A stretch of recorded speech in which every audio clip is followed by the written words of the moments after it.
когда вы не были преследования сторонников коммунизма, отношение грабительского капитализма, но зато она дает возможность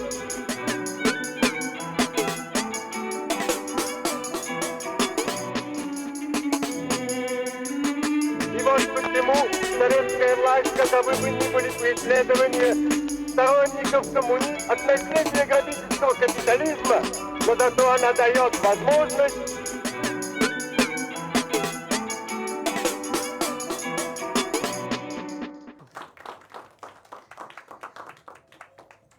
Bueno, muchas gracias a todos.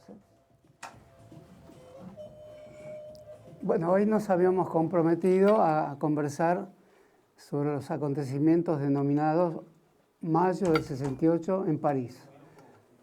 Un mes, un año y una ciudad.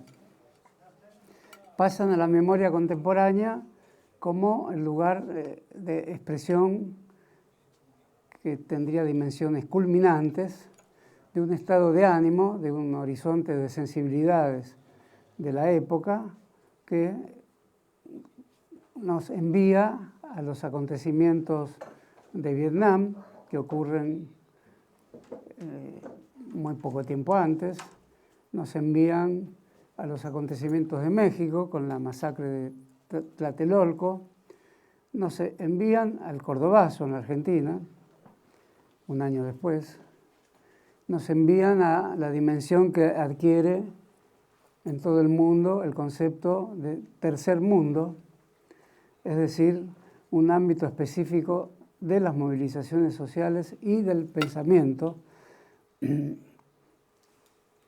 con el cual movimientos de liberación nacional de África, Asia y América Latina comienzan a convertirse en focos de atención para los militantes de todo el mundo, y eso significa un giro fundamental respecto a la habitual ubicación del mundo europeo como el mundo que circunscribe la idea de revolución o de cambio social o del modo en que las personas revisan su vida colectivamente. Mayo del 68 entonces es como una cifra, no una cifra mágica, sino una cifra del modo colectivo en que se dan las grandes crisis de la historia, porque además tiene la peculiaridad de que se inicia con el movimiento estudiantil y específicamente en la Universidad de Nanterre, ubicadas en las afueras de París. El movimiento estudiantil, de pasar de ser un ámbito auxiliar, subordinado, lateral, oblicuo, de los grandes partidos políticos de antaño, se convierte en el centro mismo de los pensamientos sobre la transformación del mundo. De modo que aparece ante nuestra capacidad de ubicar en primer lugar en qué se diferencia el mayo del 68 a la fuerte intervención de un partido político en un cambio social de índole revolucionaria, es que el movimiento estudiantil, al encabezar las acciones masivas, hace poner a luz, permite que se ponga a luz una característica que ya había sido tenida en cuenta por los revolucionarios del pasado. El movimiento estudiantil, había dicho Lenin en un escrito muy temprano de Lenin, no es una clase social. Ese es un pensamiento que tiene cierto interés. En realidad es la primera vez que se lo dice porque al mismo tiempo cobra la singularidad de que lo dice alguien que está pensando en clases sociales. El movimiento estudiantil no es una clase social y sin embargo cumple un papel fundamental también en las tesis de Lenin. Lenin le atribuye también una capacidad de iniciación, la fórmula que permite prender una chispa iniciática. ¿Y por qué sería esto así? Porque el movimiento estudiantil, dice Lenin, al no ser una clase social, al no hacer pasar en primer plano las connotaciones que tiene su origen de clase, en general provienen de las clases medias o de las familias de clases más acomodadas que pueden pagar los estudios de sus hijos. Sin embargo, el modo en que se sitúan frente al saber, es el modo en que se sitúan frente a algo que no pertenece al ámbito doméstico y familiar, pertenece a la historia de la razón humana o a la historia del saber humano o a la historia de las grandes creaciones humanas. Entonces se convierte en un sector social en disponibilidad. Y frente a él, dice Lenin, desfilan las grandes concepciones del mundo. Por lo tanto, están no solo en disponibilidad, sino también están en situación de opción. Y en el movimiento estudiantil, entonces, como un gran ámbito, como una gran piscina de ideas donde desfilan, esa es la expresión de Lenin, es decir, entrechocan y se muestran y se hacen visibles y se estudian y se convierten en textos las grandes ideas de la humanidad que confrontan entre sí, es un lugar de opción. Esta tradición que inaugura Lenin, creo, de considerar al movimiento estudiantil como una pieza de extrema sensibilidad, como una cámara que capta los climas que se desarrollan en los conflictos mundiales, hace su presencia vigorosa y sostenida en movimientos de masas en mayo del 68, pero con una diferencia.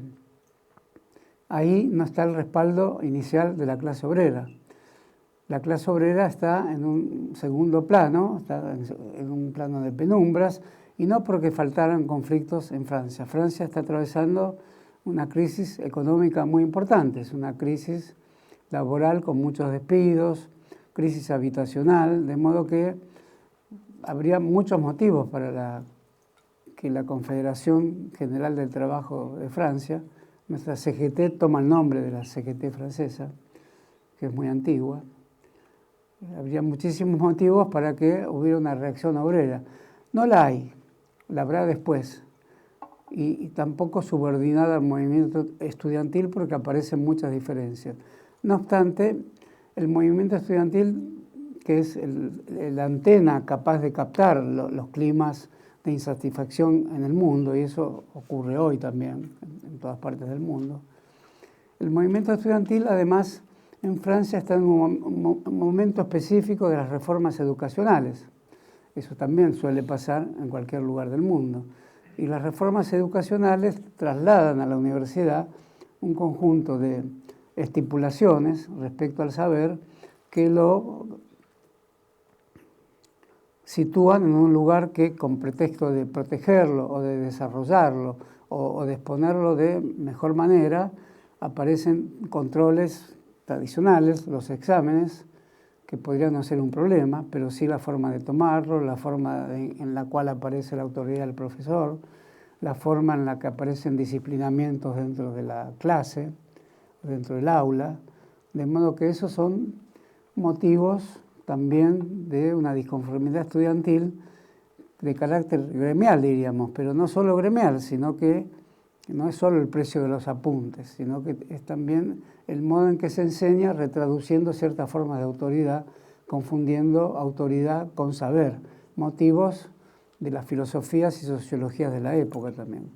Pero hay algo más, y el movimiento estudiantil, como dijimos, es un retrato del modo en que aparecen las corrientes mundiales de transformación, el lugar donde está el sufrimiento, el lugar donde hay personas disponibles para sentir lo que sienten los desheredados.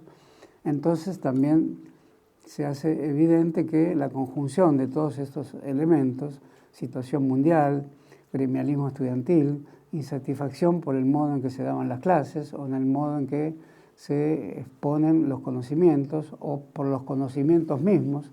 Hay que tener en cuenta que en esa época en Francia se comienzan a leer las obras de Michel Foucault, las obras de Pierre Bourdieu, y al mismo tiempo circula, no clandestinamente, pero circula como lectura que se convertirá en una lectura masiva, un libro que es casi fundante de todas estas acciones, que es el libro de Marcuse, El hombre unidimensional. Marcuse se había escrito muchas cosas de carácter académico, había escrito un libro casi de juventud llamado Hegel y la Revolución, donde, a contramano de ciertas interpretaciones de Hegel como un filósofo conservador, lo convierte con su dialéctica y con su racionalidad dialéctica en un pensador vinculado a la Revolución, que de alguna manera lo era, puesto que le interesaba la Revolución Francesa. Bueno, Marcuse, con El hombre unidimensional, inventa un concepto que tendrá larga fama y trascenderá las fronteras de Francia. Marcuse era un miembro alejado, periférico de la escuela de Frankfurt en Alemania, y toma todos los elementos de esa escuela, que son precisamente la crítica a lo que Marcuse llama la conciencia unidimensional, que en la escuela de Frankfurt, o en el Instituto de Investigación de Frankfurt, se llamaba la conciencia ligada o absorbida o acautelada por un fetiche, por el fetichismo de la mercancía. Por lo tanto, todo mayo del 68, repentinamente, se convierte en un movimiento filosófico que comienza a criticar la idea de mercancía, que es el modo en que el capitalismo, según lo había definido Marx, hace pasar las relaciones vivas entre los hombres por relaciones mediadas por las cosas. Entonces la conciencia pasa a creerse libre cuando en realidad la cosa se introduce en ella bajo la forma del dominio que tiene el capital para producir el acto de la producción de mercancías. Y la mercancía pasa de ser un objeto vinculado al valor de cambio para pasar a ser una forma de la conciencia, una forma del pensamiento y una forma de relación entre las personas que creen que se libertan en medio de esa forma de relación, pero sin embargo no hacen más que protagonizar de una manera vicaria el papel que las mercancías juegan entre sí, que son las que verdaderamente se relacionan como si fueran humanoides. Ese gran trastocamiento de la conciencia, que ya había sido estudiado por numerosos autores bajo el nombre de alienación, es aquello frente a lo cual se sitúa el movimiento estudiantil de mayo del 68. Es decir, es un movimiento estudiantil que aporta su masividad, aporta sus cuerpos, aporta una nueva visión de la ciudad de París, una ciudad turística que alberga buena parte de los monumentos de la humanidad, pero recorrida por las masas. Es como si en vez de que fuera visualizada por asombrados turistas, era registrada de una manera diferente por manifestantes que pasaban más distraídos por los monumentos de la antigüedad y más interesados por una nueva clase de asombro, una clase nueva de monumentalidad, podríamos decir, que es aquella que impedía que las conciencias desataran su vínculo con la mercancía. El libro de Marcuse llama hombre unidimensional aquel que, en vez de acatar en sí mismo la conciencia dialéctica que lo funda, toma para sí la idea de consumo de la mercancía de manera acrítica. Y su forma consumista pasa a ser su dimensión unilateral. Se humaniza como un elemento más del arsenal de mercancías. Es decir, no es el hombre que va al supermercado de las mercancías y las pone a su servicio, sino que al entrar al supermercado las mercancías lo llaman, pasan a tener voz, pasan a tener un cierto carácter humanoide, y es el hombre que entra al supermercado el que se convierte en una cosa más. Este descubrimiento, que no era tampoco novedoso, tiene la novedad, sí, que el movimiento estudiantil lo toma como un motivo de movilización y que en la obra de Marcuse se veía asociado también a otra dimensión de gran interés que hoy cobra mayor actualidad también, que es la cuestión del eros. Para recuperar la conciencia plena, es decir, la conciencia no capturada por el fetiche, había que también desarrollar una forma del eros. No solo del eros individual, sino de un eros capaz de contraponerse a la mercancía. Por eso mayo del 68 tiene hasta hoy la aureola, la fama, la vigencia de algún modo, de representar la idea de que la política, la sociedad y la civilización son entes, en general apáticos, que heredan de sí mismos muchas capas de inercia y que construyen sobre la inercia de la capa anterior, obturando las sensibilidades, y solo un llamado al eros no solo individual, sino a un eros colectivo, es decir, una forma de redención de aquello que se había cosificado, a aquello que tenía destino de humanidad y había sido reemplazado por el destino de coseidad o de cosa. El eros colectivo podía desestructurarlo, podía sacarle las capas de opresión que lo asfixiaban y podían nuevamente convertirlo en un cuerpo deseante, que según recuerdo era ese el lenguaje de Marcuse. No deja de ser extraño que un filósofo alemán fuera uno de los inspiradores fundamentales de mayo del 68. En la reforma universitaria de Córdoba de 1918, es decir, 50 años antes, uno de los motivos principales era también el modo rigorista en que se impartían conocimientos y el modo de gobierno de la universidad. Entonces, una idea que siempre recorrió la fundación de la universidad desde el medioevo en adelante. Las universidades son muy antiguas, son del siglo X, como mínimo. Algunos consideran la Universidad de Bolonia como la más antigua del mundo, del año 900.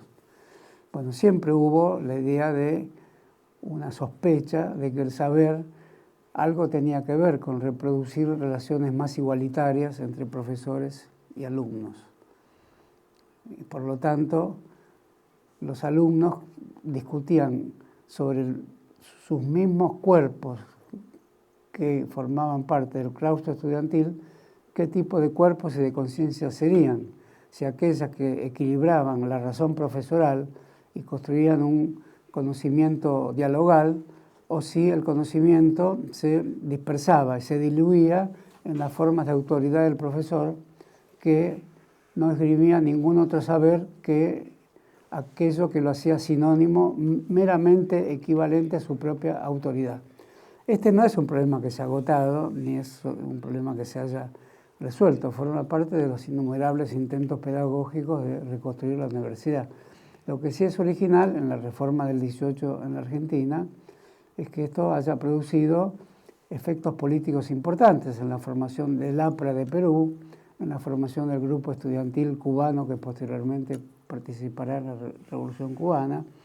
Es decir, en la tesis central de la reforma universitaria argentina, que es una tesis muy atrevida, existía la consigna que había creado el escritor del manifiesto de la reforma, el recordable escritor cordobés Deodoro Roca, que toda ciudad es una ciudad universitaria y lo que define una universidad como forma de liberación por el saber o del saber como un ente liberado se trasladará a la sociedad. Esa ambición, que en realidad es una ambición netamente ligada a cierto universitarismo, no es que haya ocurrido así ni que haya ocurrido en ningún lugar, pero cada vez que ocurre, y algo de eso tuvo la reforma universitaria antes de ser captada por los naturales procesos de burocratización a las que toda transformación está sometida, también en mayo del 68 ocurrió algo parecido. No obstante, mientras ocurrió, fue un momento de cruce de las aguas del río Jordán. Durante un mes se detuvo Francia, porque además de todas las críticas mencionadas a la idea de mercancía, que es una crítica central a la producción capitalista, y ya estaba escrito en el primer capítulo del Capital de Marx, y había tenido poca importancia como reflexión en la Revolución Rusa. Recién en mayo del 68 en París comienza a tener una importancia fundamental porque antes era un tema intelectual, era un tema de discusión más libresca. A toda esta discusión se le suma la cuestión del espectáculo. Y podemos suponer que también entre la bibliografía fundamental de mayo del 68, junto al libro de Herbert Marcuse, El hombre unidimensional, debemos ubicar el libro de Guy Debord, La sociedad del espectáculo. Ese también trata de la mercancía, pero asocia la mercancía al espectáculo. Y este tema sí es un tema ya más ligado a nuestra actualidad. Vivimos en la era de la imagen, en un mundo lleno de imágenes, y en imágenes que suponemos que nos coloca en posición de espectadores tranquilos con autoridad de crítica hacia nosotros mismos cuando recibimos las imágenes y seleccionamos algún tipo de opinión sobre ellas. Pero también se produce un fenómeno parecido al del fetichismo de la mercancía. No solo somos nosotros los que miramos las imágenes, sino son también, y a veces sobre todo ellas, las que nos miran a nosotros. Entonces este descubrimiento, que parece hoy banal, le permite a Debord, con la sociedad del espectáculo, colocar a la mercancía como una especie de sustituto, una representación, un segundo momento, una instancia superior de la forma de vida que se produce espontáneamente, que se produce en un flujo, dice Debord. En cambio, las imágenes coagulan esa capacidad de flujo que tiene la vida. Este es un problema delicado y sustancial también, porque no del mismo modo podríamos criticar la imagen de un Rembrandt o de un Tiziano o de cualquier momento de la historia del arte pictórico anterior al cine.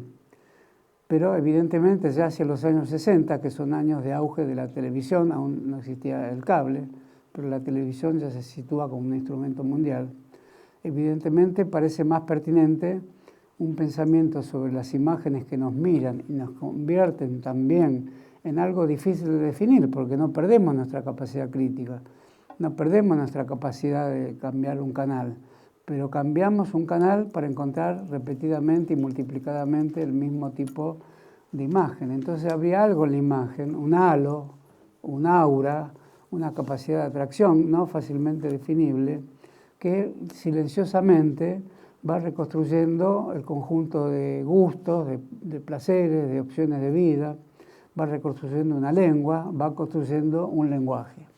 Esta es una crítica muy radicalizada también. Se escucha en las sociedades contemporáneas con más razón porque el estatuto que han logrado las imágenes en las sociedades contemporáneas están muy cercanos a crear un nuevo tipo de hegemonía que abarca funciones del vivir en común que estaban antes destinadas a crear instituciones específicas con autonomía propia. Por ejemplo, la justicia era una institución capaz de gozar de autonomía propia.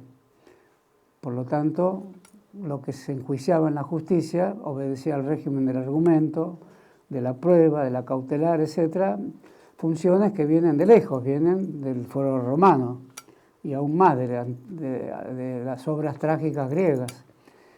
La televisión poco a poco comienza a absorber esa función y los juicios se realizan por televisión. Hay un juicio de jurados permanentemente donde se vota, visible o invisiblemente, todos de algún modo votamos, algunas veces se pide el voto explícito, pero el espectador se convierte también en un votante del modo en que las imágenes juzgan.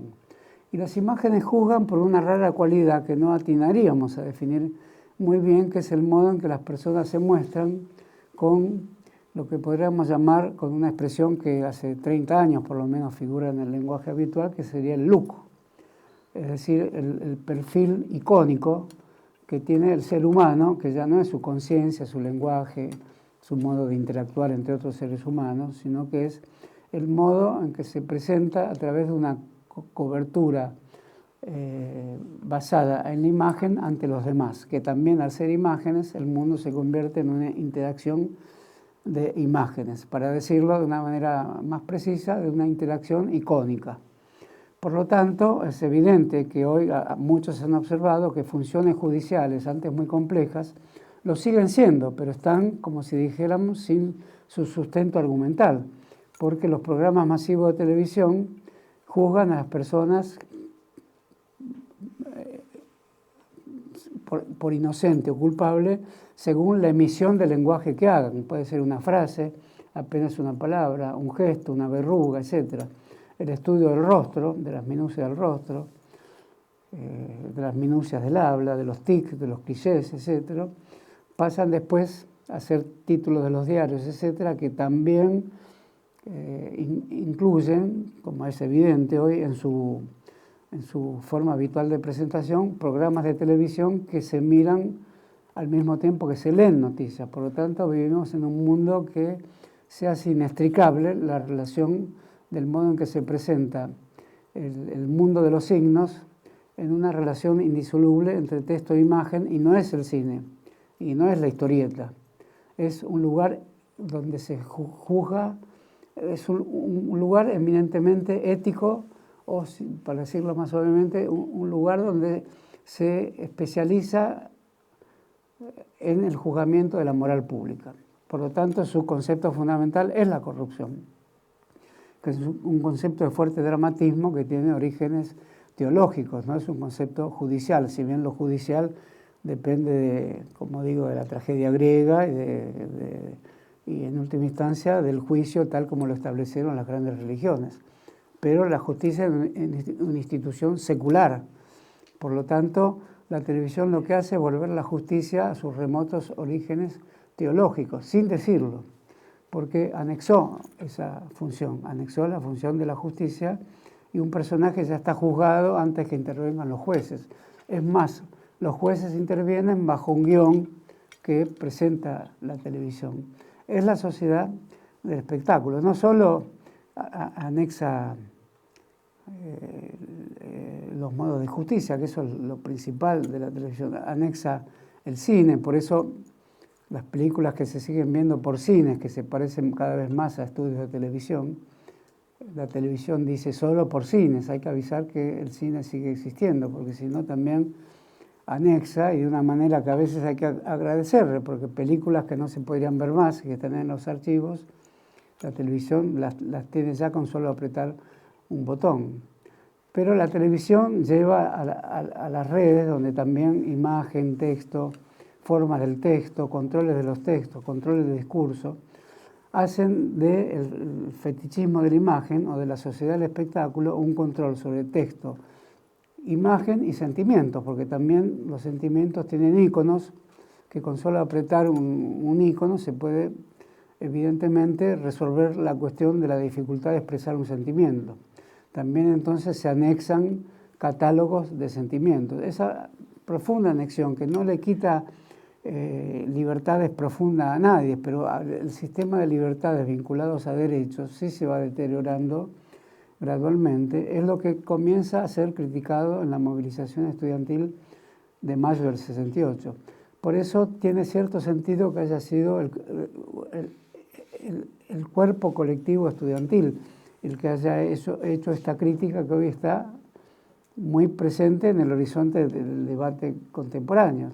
Decir sociedad del conocimiento, sociedad del espectáculo, supone que ya espectáculo y conocimiento no es una obra de Shakespeare vista en el Teatro del Globo en el siglo XVI o XVII, sino que son formas de juicio, son formas de construir subjetividad y son formas de construirnos como personas. No quiero abusar de una descripción de esta índole que parece catastrófica, pero si le retiramos el modo catastrófico que puede tener la presentación, porque si lo podemos hablar es porque también hay salidas críticas para ponerle cierta resistencia subjetiva a este enorme aparato de control universal. Bueno, esto se puede decir que es el texto interno que lleva a la movilización de un mes en París. Movilización que como la Revolución Rusa en San Petersburgo, para muchos pasó desapercibida.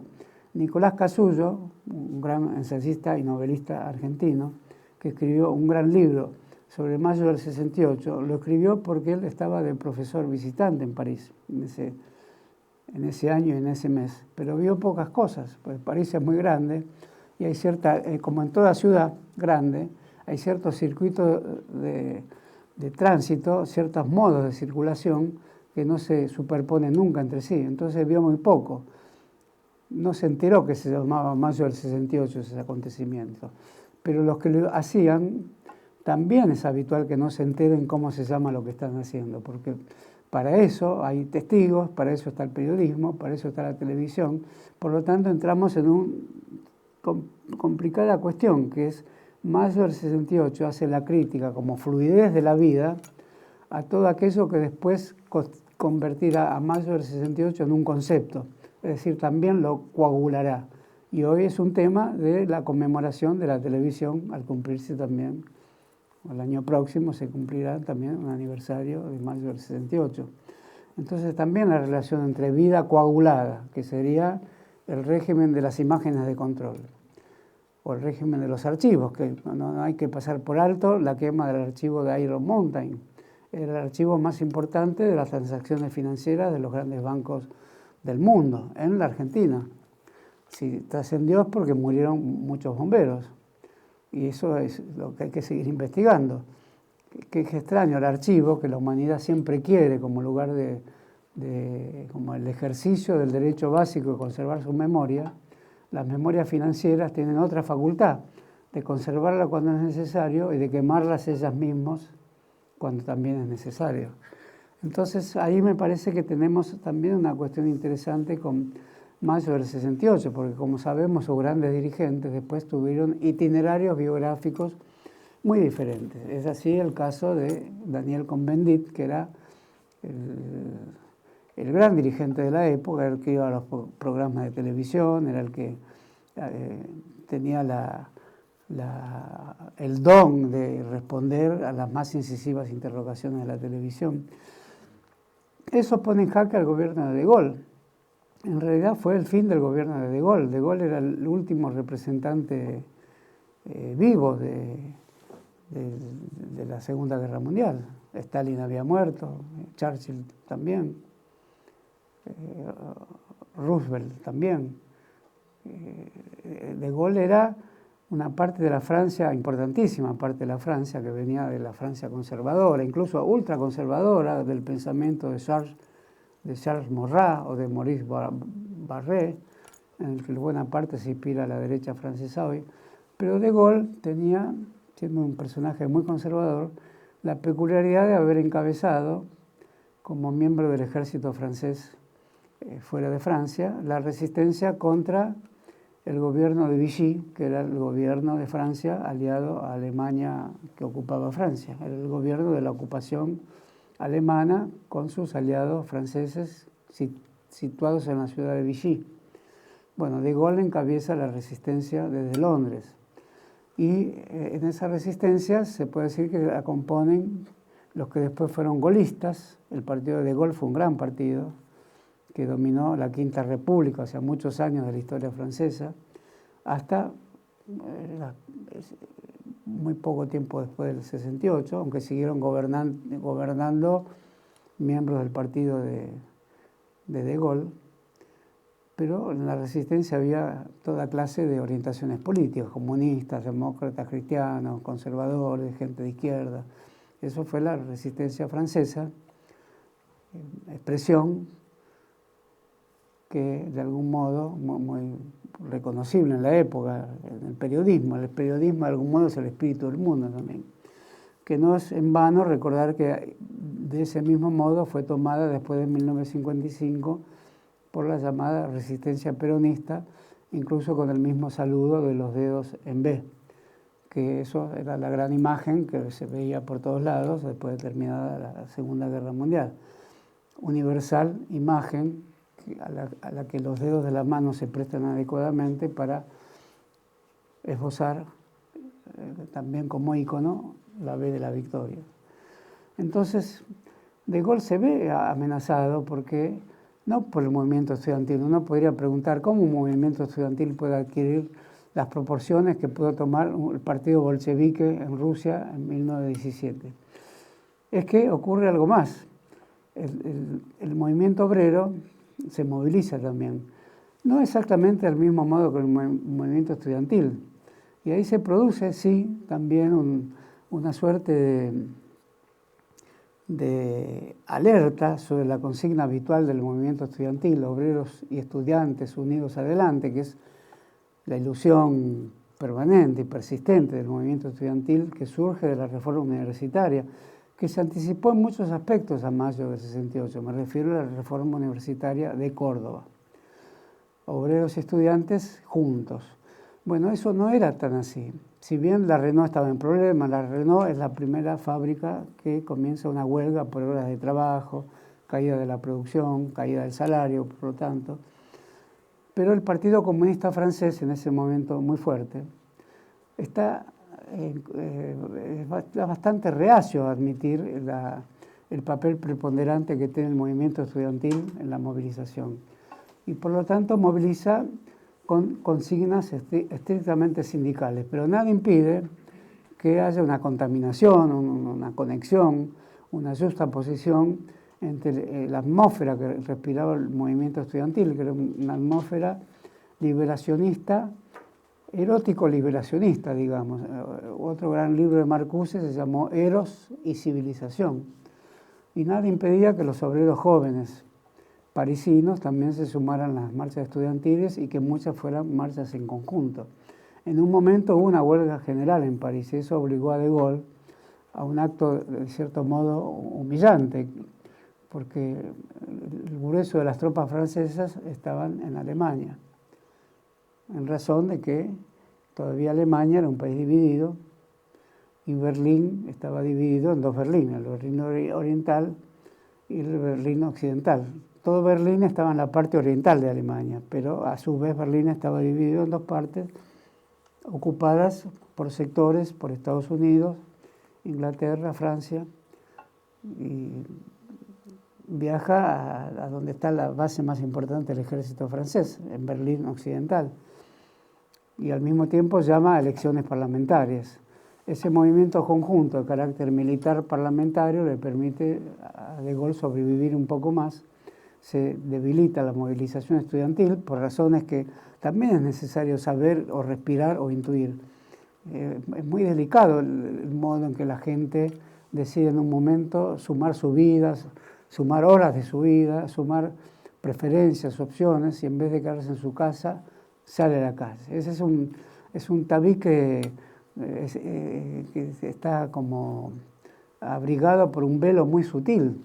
Es una frontera absolutamente diluida en la conciencia de alguien.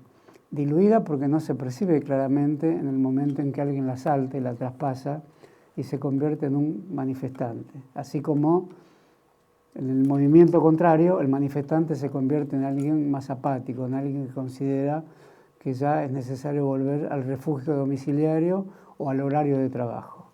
Entonces también fue un momento de excepcionalidad, donde la ciudad era una ciudad no regida por horarios ni por la línea habitual de los colectivos, era una ciudad que tenía una lógica de irrupcional y de interrupciones inopinadas, era una ciudad en estado de anomalía. Eso es lo que percibe Nicolás Casullo en su gran libro sobre mayo del 68, que lo escribe precisamente para ajustar cuentas con su presencia en París, donde no percibió claramente que estaba en mayo del 68. Eso es muy interesante porque revela hasta qué punto es el acontecimiento de estudiantes franceses que saben de lugares, saben de zonas, saben dónde está el bosque de Boulogne, saben en qué calle o qué callecito o qué bulevar es el más apropiado para manifestar.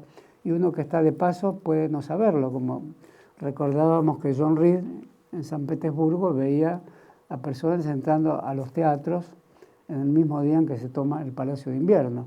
Es una lección impresionante de cómo la vida es el lugar de una profunda heterogeneidad de comportamientos.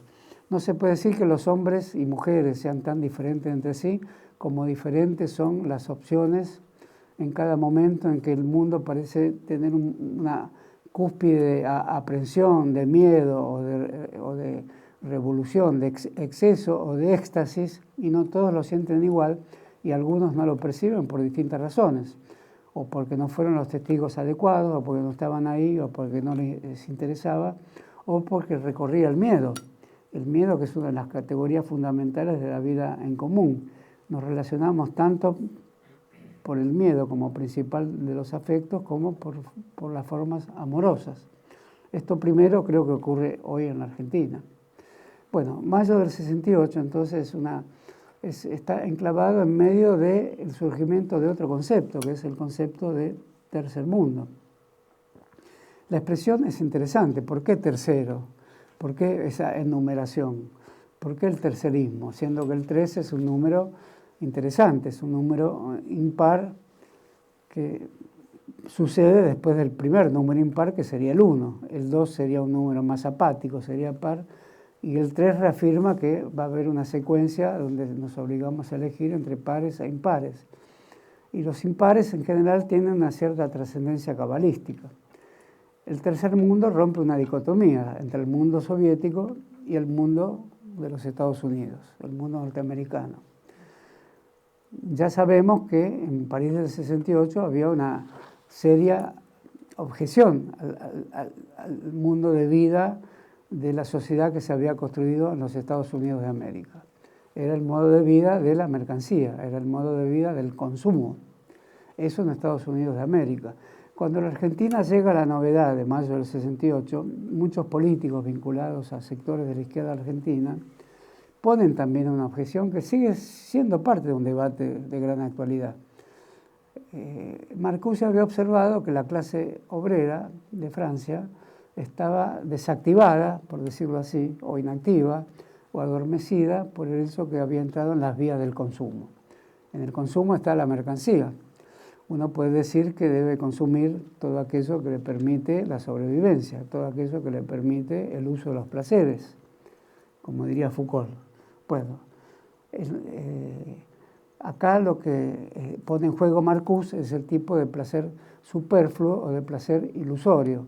Es el placer espectacular o del espectáculo como placer que sustituye la vida del individuo que autodelibera y autodecide, o sea, el llamado individuo autodesiderativo, el que decide sobre sí mismo, se reemplaza por alguien que cree que decide sobre sí mismo, mientras que lo que ha definido las características de su yo es el cincel que le prestó la mercancía como imagen.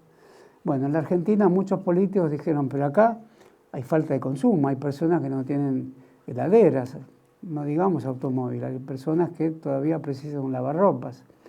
Mucha gente, lo recuerdo personalmente, dijo eso en los años 60 en relación a los movimientos sociales de los años 60, que tenían la tentación, ante el impacto de mayo del 68, de protagonizar algo que se le pareciera, sobre todo en el mundo del movimiento estudiantil. Entonces, pudo haberse dicho, una cosa era la clase obrera francesa bien paga y todos llegaban a la fábrica con su automóvil, que no necesariamente era un automóvil de baja calidad, y se retiraban a un domicilio bastante bien abastecido.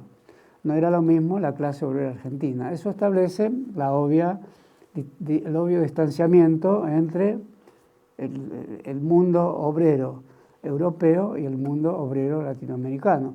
Pero en lo que hace al primero, Marcuse había observado algo terrible, algo de carácter no leninista, digamos.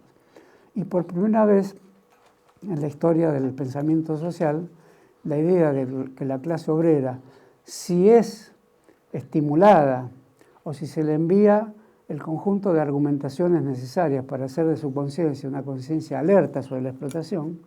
Recuerden que Lenin decía, bajo el influjo de Kautsky, que la conciencia revolucionaria venía de afuera, de la clase obrera, sino esta conciencia era solo empírica, espontaneísta, y tenía que estar guiada, en cambio, por el destino revolucionario que marcaban los pasos de la historia. Bueno, en ese sentido, por primera vez aparece un movimiento que se llama a sí mismo revolucionario, en cuyo centro no está el sujeto formidable que había conducido las revoluciones anteriores, el proletariado. Marcuse había definido porque por el proletariado ya estaba integrado.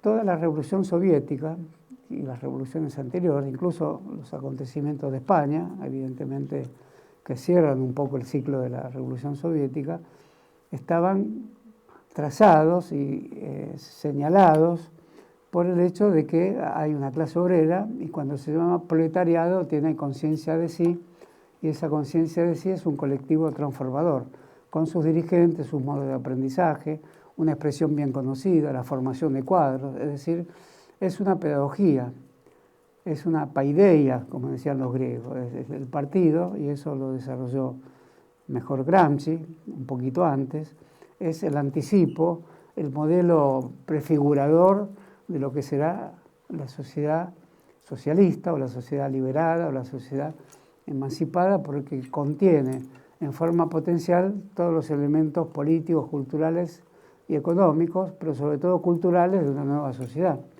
Es una tesis dialéctica, por el despliegue de ese ente llamado partido, se llamará después sociedad en términos de una hegemonía de los procesos liberadores. Bueno, la obra de Marcuse, que quizás no sea de un gran filósofo, no es su libro más importante, pero fue su libro más leído y era saludado por las multitudes estudiantiles. Era un hombre que creo que ya marchaba hacia sus 80 años. Es difícil decir qué pasa con un intelectual que pasa muchos años de su vida encerrado en universidades, dando conferencias ante 20 personas, presentando, no sé si era el caso de él, papers, creo que no era el caso de él, era una persona con sensibilidades agudas y tenía la inquietud de decirle algo al mundo. Pero de todas maneras se encuentra casi en el último tramo de su vida con que es festejado por jóvenes cuya existencia vital tiene una distancia con la de él formidable. Por eso se convierte ante todo el mundo como el filósofo de aquellos años. Más allá de que ese título sea justo o no, lo cierto es que corta la larga tradición comunista con el proletariado en su centro. Ahora son los estudiantes, pero también están los proletarios, pero está el Partido Comunista francés también, que no era fácil que pasara a girar bajo la órbita de un pensamiento como el de Marcuse, el pensamiento de la crítica a la mercancía. Esta idea, formidable en Marx, está en el corazón del Capital de Marx, y de ahí la teoría de la religión de Marx, también como una mercancía ilusoria, de ahí su teoría de las ilusiones, su teoría de la imagen, y de ahí el modo en que Marx funda toda la idea de la dialéctica del iluminismo, que es el mito de la razón, que es lo que filósofos como Adorno u Horkheimer también tomaron del fetichismo de la mercancía. Y un poco antes, Lukács, que basó todo su libro Historia y conciencia de clase en la idea de que la mercancía también cosifica la conciencia proletaria. O sea que había un acervo bibliográfico anterior muy extendido para justificar mayo del 68, y sin duda tenemos que estar alertas a la pregunta de si con eso solamente se produce esta incisión tan grandiosa en la historia, con filósofos, con intelectuales, con autores de libros, o las personas se sienten llamadas a concurrir al espacio público con su protesta, con su demanda, cuando sienten desfavorecidos sus condiciones de vida económicas. Es la eterna discusión entre la voluntad ideológica o estetizante de cambiar el mundo y esa misma voluntad de cambio, pero motivada por razones económicas. Las primeras, las razones intelectuales, digamos, saldrían de una napa muy profunda de la conciencia, que sería la conciencia ética, o lo que después se llamó estímulos morales, o lo que ingenieros en Argentina llamó fuerzas morales. Es decir, se sale por un imperativo ético. Se sale, quiero decir, no solo a la calle, se sale de sí, se sale de la autodescripción que cada uno tiene de sí mismo respecto a que quiere una vida tranquila, burguesa.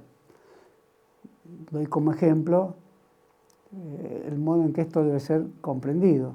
En uno de los cuentos de Cortázar sobre Che Guevara, que se llama Reunión, que está concebido como un Che Guevara que habla en primera persona, Guevara piensa, y yo aquí en la selva,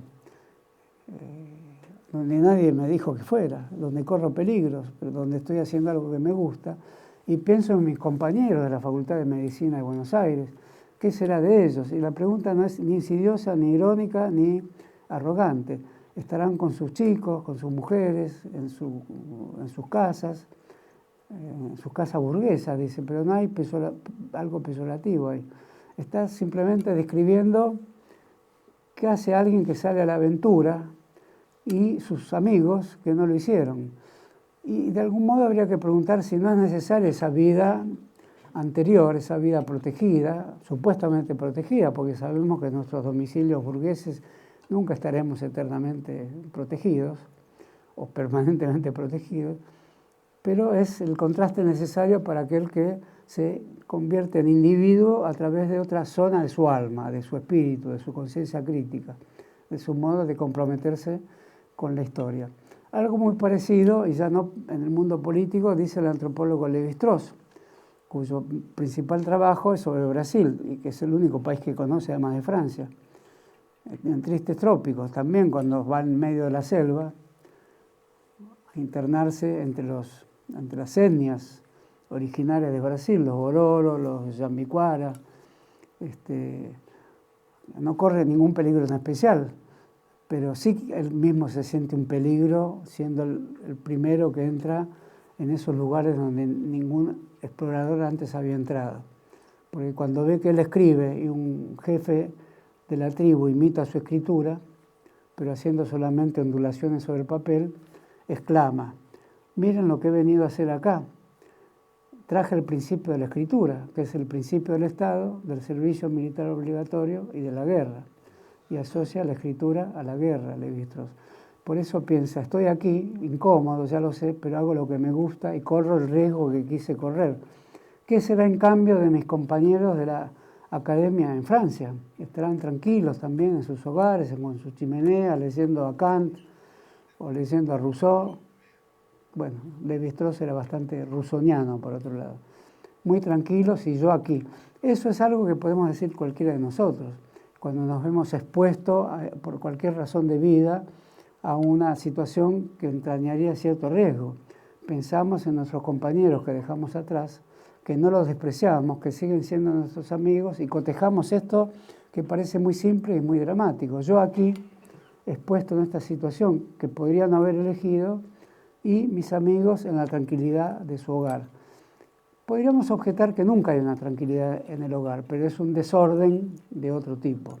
Pensamientos como estos afloran en la relación mayo del 68, tercer mundo, porque ahí también surge una fuerte respuesta a la crítica de la sociedad disciplinada, como dijo Adorno también, la sociedad administrada, representada por los Estados Unidos, y una vez hecha esa crítica, ¿qué hacer con la Revolución Soviética? En los 60 son los resultados del estalinismo. Comienza lo que se comenzó a llamar el deshielo, pero un poquito antes estuvo la invasión a Hungría, un poquito después la de Checoslovaquia. Entonces, ¿qué hacer con eso? Eso introduce la noción de tercer mundo y produce un cimbronazo enorme de características planetarias en el marxismo, en el cuerpo conceptual del marxismo. Comienza a aparecer el marxismo tercermundista. En la Argentina, la llamada izquierda nacional, o marxismo de Indias, como lo llamó Jorge Abelardo Ramos, que no era un tercermundista. En Argelia aparecen también pensamientos llamados tercermundistas, porque es en Argelia, que todavía es colonia francesa, que acababa de dejar de ser colonia francesa, pero poco antes había surgido un pensamiento descolonizador y una entidad política llamada Frente de Liberación Nacional. Creo que es la primera vez que aparece, a fines de los años 50, una sigla de esa índole, que después se esparciría por todo el mundo, en la Argentina, aún en acontecimientos que vemos en Centroamérica, la sigla sigue siendo el mismo, es como si fueran tres letras iridiscentes, digamos, que destilan o hacen emerger de sí mismas como una llamarada, FLN, Frente de Liberación Nacional, con la cual aparece la idea de liberación, ya no del sujeto, ya no de la burguesía, sino de la nación. Y ahí aparece la teoría anticolonialista, de la cual Sartre es uno de los principales representantes. Un poquito antes había ocurrido la Revolución China también, por lo tanto, la idea del tercer mundo se puede decir que la evolución de la Revolución China es la que vendrá a acentuar. Y ahí también había una teoría propia que no tenía antipatía por Stalin. Hay que tener en cuenta que China siempre fue, en medio de los momentos más incisivos de su revolución, tuvo en la opción que le ofrecía la Revolución Rusa mayor simpatía por Stalin y de ningún modo por Trotsky. Y eso, digamos que podría ser hasta hoy. De todos modos, en lo que se llamó el pensamiento de Mao Zedong aparecían temas de la retraducción de la dialéctica de Hegel y Marx de una manera apta para que fuera incluida en la lectura de millones de personas. Porque China, aunque lo sigue siendo, en ese momento era un país exclusivamente campesino, con millones de campesinos que vivían en estado de subsistencia. Cuando el ministro de Charles de Gaulle, André Malraux, va a visitar a Mao Zedong en el principio de los 60, enviado por de Gaulle precisamente para enviar un mensaje a Europa y enviar de algún modo un mensaje a las izquierdas que lo acosaban en Francia. Él, como era un geopolítico, como Perón, aunque de Gaulle tenía una opinión muy pobre de Perón, eso está escrito, era un geopolítico, es decir, veía menos ideologías que desplazamiento de fuerzas sobre un terreno, por lo tanto le interesaba a China, como le interesaba al ejército brasileño, por razones geopolíticas también, casi el mismo tamaño territorial, la misma población campesina, en menor escala, porque la escala de China no puede ser igualada por ningún país, pero Brasil está cerca de ella. Por lo tanto, problemas de alimentación de millones de personas, de ingreso a la ciudad y una incipiente industrialización para millones de personas son problemas. De pensamientos como ese surgió el PT en Brasil. En China surge antes el Partido Comunista Chino con una fuerte revisión de la dialéctica. Mao Zedong tiene una idea, a mi juicio, primitiva de la dialéctica, el choque de los contrarios, y cuando ejemplifica con los polos de la electricidad y otros ejemplos de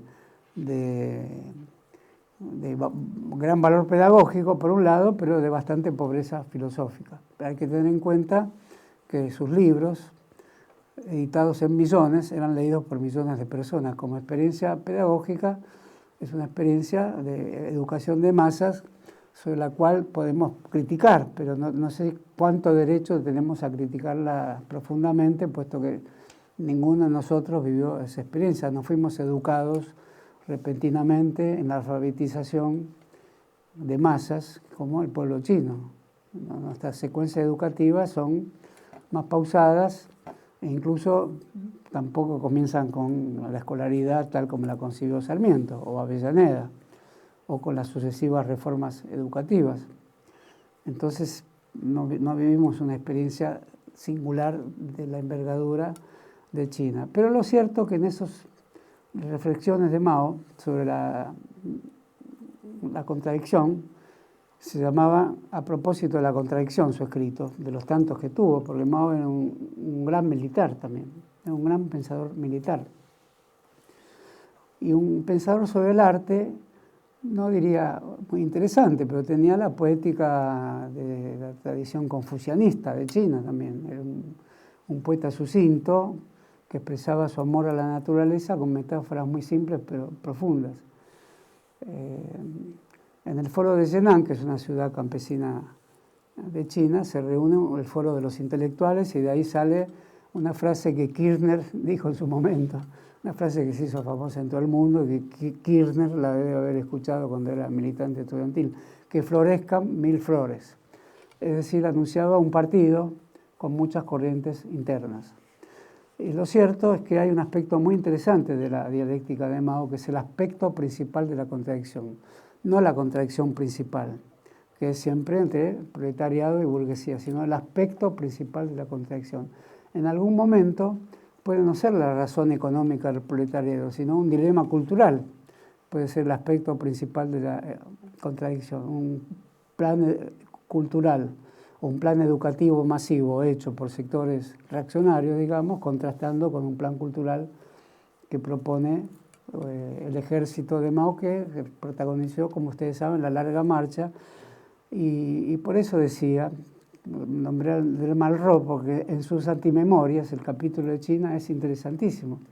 Mao le dice, ante la pregunta de Malraux de cómo se alimentaba un ejército de miles y miles de personas, esto es a mediados de los años 40, con cortezas de árboles. Entonces es un ejército que son como árboles que caminan, se alimentan de árboles, pero ellos mismos podrían ser considerados mágicamente como árboles que caminan. Un ejército hambriento y numeroso, con el infraalimento que es la corteza del árbol, que alguna proteína debe tener. Mao fue muy visitado por escritores de todo tipo y de la Argentina también, sobre todo por dos figuras centrales de la filosofía y la poesía argentina. Una es Carlos Astrada, al cual Mao le da también, simultáneamente con Malraux, no juntos, pero casi del mismo año, le da la noticia de que China va a tener la bomba atómica. Y Carlos Astrada, cuando llega a la Argentina, la interpreta como la bomba atómica de la dialéctica, la toma como una dialéctica científica y la denomina la bomba atómica del tercer mundo. Es decir, todavía no había aparecido en el mundo, como creo que apareció hoy con mucha fuerza, la idea de que el hombre puede dar un paso definitivo para la destrucción de la humanidad. Por eso decir bomba atómica podía ser decir algo muy riesgoso, pero la vida política tercermundista lo obliga a Carlos Astrada a darle una interpretación dialéctico-científica. Después, cuando hace un muy importante discurso a la Marina, en la Escuela de Mecánica de la Armada, en ese momento era una escuela de oficiales y suboficiales de la Armada, Carlos Astrada, como director de la carrera de Filosofía de la Universidad de Buenos Aires, va a dar una clase donde menciona justamente el tema de la bomba atómica de Hiroshima y la coloca como uno de los grandes males de la humanidad. Va a instruir a los militares sobre la idea de una dialéctica de la paz y cita a Alberdi, El crimen de la guerra, que es un libro pacifista, y cita el libro La paz perpetua de Kant.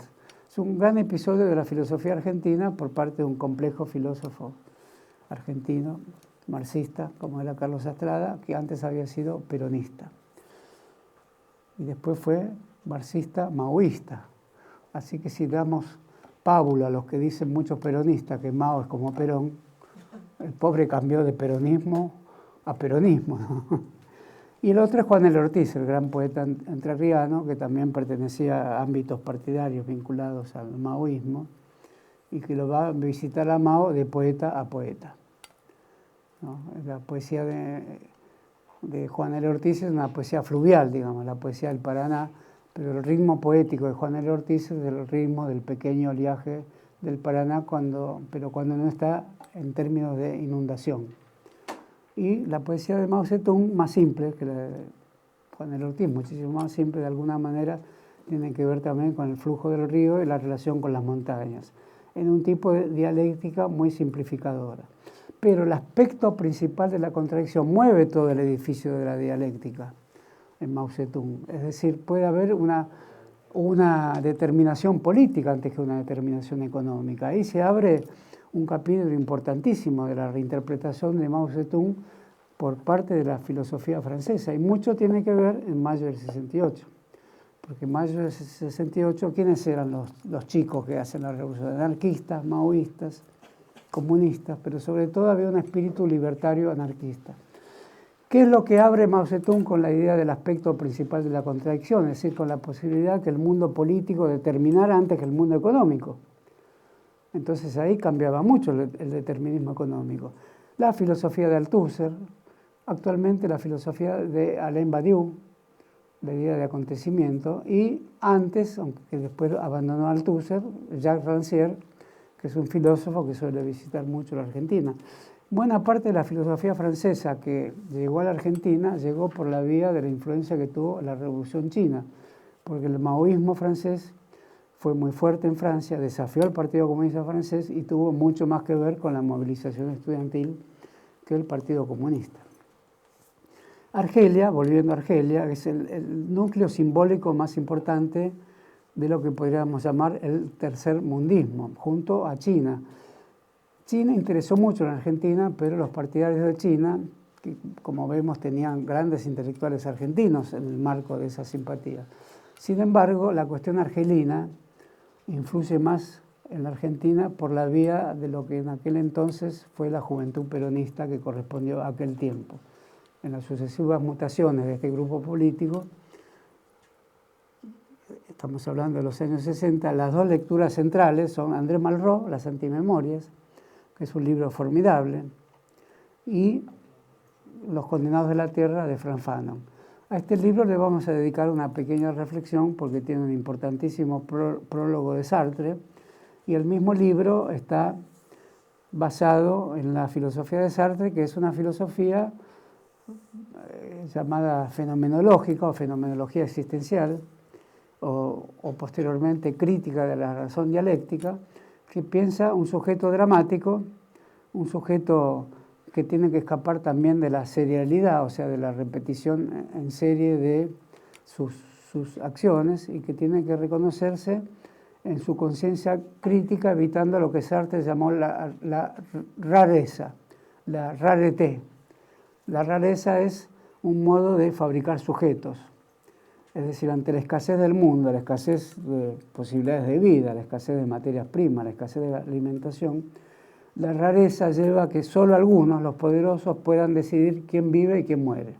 No es muy distinta la situación, sino más bien agravada, que vivimos hoy. Solo que Sartre la escribió con una batería de conceptos que hoy parecerían haber pasado al desván de los tratos viejos, que pasaron a retiro o se jubilaron a los 65 años, pero quizás podemos tener, para lo que otros podría no ser adecuado, poder darles 5 años más de sobrevida, jubilarse a los 80 años, quizás, porque son grandes conceptos, donde aparece el marxismo también reformulado. Sartre se siente un marxista en la medida en que dice el marxismo sigue siendo la filosofía de nuestro tiempo en la medida en que no se agotaron las condiciones que le dieron origen. Eso es una discusión. Uno podría decir, sí, se agotó la fábrica que ponían a la orilla de un río y donde se trabajaba 18 horas y tenían maquinarias elementales. Ya para la época de Sartre, la radio, por ejemplo, había modificado y ya la televisión las relaciones culturales de una manera drástica. Sartre mismo tiene un estudio muy importante sobre lo que significa la radio. En la crítica de la razón dialéctica hay muchas páginas vinculadas a cómo se produce esa comunidad invisible de los oyentes de una radio, que hoy la aceptamos con toda naturalidad diciendo Cachito de Los Polvorines, María de Palermo, etc. Es decir, las personas son localizadas en tanto oyentes abstractos que forman una comunidad inconfesada, digamos, pero al mismo tiempo padecen de una falsa intimidad. Eso es aún peor con la televisión. Esa falsa intimidad se ocurre en la propia escena donde uno entra, lo van a destrozar con 4 preguntas sobre la corrupción, pero le tiene que decir, pero Jorge, pareciendo que son amigos de hace años, y sin embargo esa inmediatez es una inmediatez totalmente refutada de una manera contundente por la televisión. Por ejemplo, Delía ayer le dijo, pero Jorge, a la Nata, y era un interrogatorio, que la Nata presentó apenas como un reportaje. Era un momento de fuerte tensión donde alguien se sentaba ahí en condiciones de inferioridad y de aparente inmediatez. Había como una inmanencia, una escena que se pertenece a sí misma y no tiene conflicto en su interior. Sin embargo, el ente llamado Jorge ejercía toda clase de coacciones sobre el ente llamado Luis. He ahí la idea de la sociedad del espectáculo. Y ya Luis estaba juzgado. Los años de imputación los obtenía en cada fraseo que se sucedía en esa escena. Bueno, en ese sentido me parece que todos los conceptos que salen de Sartre sobre la radio, sobre la cola del colectivo, ¿Quién estudia una cola del colectivo? La cola del colectivo es el lugar donde se produce la serie, es decir, la intercambiabilidad de las personas, pero la diferencia en cuanto al momento en que van llegando, más allá de las peleas de que yo llegué primero, etc. O sea, Sartre estudia cómo se fusionan, cómo se forman y se digregan los grupos. Por lo tanto, le agrega al marxismo la experiencia existencial, o lo que él en otro momento llamará la psicología o la psiquiatría existencial. Es decir, le agrega estudios sobre la mala fe, le agrega estudios sobre la mala conciencia, le agrega estudios sobre el colonizado y el colonizador, cuyo vínculo es la violencia y la cosificación. También aparece en Sartre la cosificación. Y la filosofía de Sartre, El ser y la nada, que es una filosofía muy compleja, no es un libro fácil, es una filosofía que finalmente se torna una filosofía política con sus obras de teatro. Por ejemplo, hay una que voy a referir muy brevemente, llamada Las manos sucias, escrita a fines de los 40, donde esboza una crítica al modo de organizarse políticamente de las tradiciones más duras de las ideologías, digamos, la tradición leninista, aunque él en ningún momento lo afirma así. Las acciones transcurren en un país ocupado, o sea, ya está pensando en un problema colonial. Y el Partido Comunista del lugar no quiere hacer una alianza con el sector nacional de la burguesía de ese país que está dispuesta también a oponerse al país ocupante. Es una ficción, no dice cuáles son los países. Y el Partido Comunista en ese momento tiene un sector que también está dispuesto a pactar con esa burguesía anticolonial. Pero el sector más de izquierda al Partido Comunista envía entonces a un personaje vinculado a ese ámbito a sacar de circulación al dirigente más conciliador. El personaje se llamaba Hugo. Y efectivamente Hugo lo hace y es preso. Elimina al jefe del Partido Comunista, que tenía la posición conciliadora, y pasan a dirigir al Partido Comunista los que tenían la oposición de confrontación estricta con el invasor colonial. Entonces aparece un drama existencial muy importante. Cuando sale de la cárcel Hugo, va nuevamente a la sede del partido. Y en el partido están los que lo mandaron a matar a Hoeniger, así se llamaba el jefe del Partido Comunista. Y ahora toman ellos la posición de Hoeniger. Es decir, ellos piensan igual que el hombre al que mandaron matar. Y Hugo, entre tantas otras cosas, de un diálogo muy importante, dice: heme aquí, estoy solo en la historia cargando con un cadáver. Es decir, las razones por las cuales se había producido un asesinato político. Un asesinato político tiene una cierta de autojustificación, que es repudiable, lo es como todo asesinato, pero al mismo tiempo la política existe como política, en tanto podría dar una justificación que podría ser superior en términos de un futuro liberado de la humanidad respecto a por qué eliminar a una persona. Yo personalmente no pienso así, pero partidariamente podría pensarse así. Sartre hace la crítica a ese tipo de pensamiento y Hugo dice: estoy solo en el mundo, pero con un cadáver. Porque los que mandaron el asesinato piensan lo mismo ahora que aquel que fue asesinado. Y le proponen, sin embargo, seguir. Siga, no hay ningún problema. Ahora nosotros somos los que dirigimos y estamos aliados a la burguesía nacional contra el colonizador. Y él esgrime justamente su situación de haber sido el autor de la muerte de la persona que tenía esa misma posición, y por lo cual fue culpado y eximido después, ahora no recuerdo por qué razones, y le responde: no, usted también lo mató porque Hoeniger quería quedarse con su esposa. O sea, ahí es el Sartre que va de la razón de la historia, de la crítica, de la razón dialéctica, que se compone de una crítica de lo histórico y una crítica de la subjetividad y de la vida cotidiana y de la vida amorosa. Esa es la gran innovación existencialista de Sartre, que formula su consigna fundamental, que la existencia precede a la esencia, fuertemente criticada poco después por Heidegger, que responde con una muy dura carta contra el humanismo sartriano, diciendo que el ser es otra cosa y que hay que investigarlo fuera de su historicidad.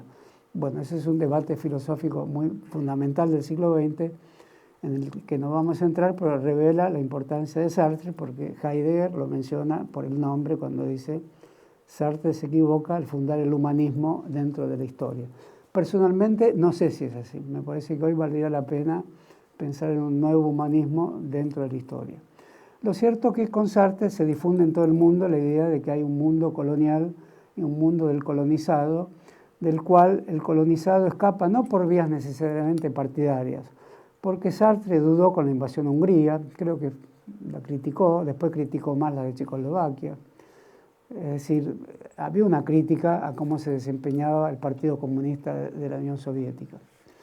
Entonces, con la idea del colonizador y colonizado como un vínculo existencial, aparece la idea de que el colonizado tiene en su interioridad de la conciencia la figura del otro. Ahí aparece la importancia del concepto del otro en Sartre.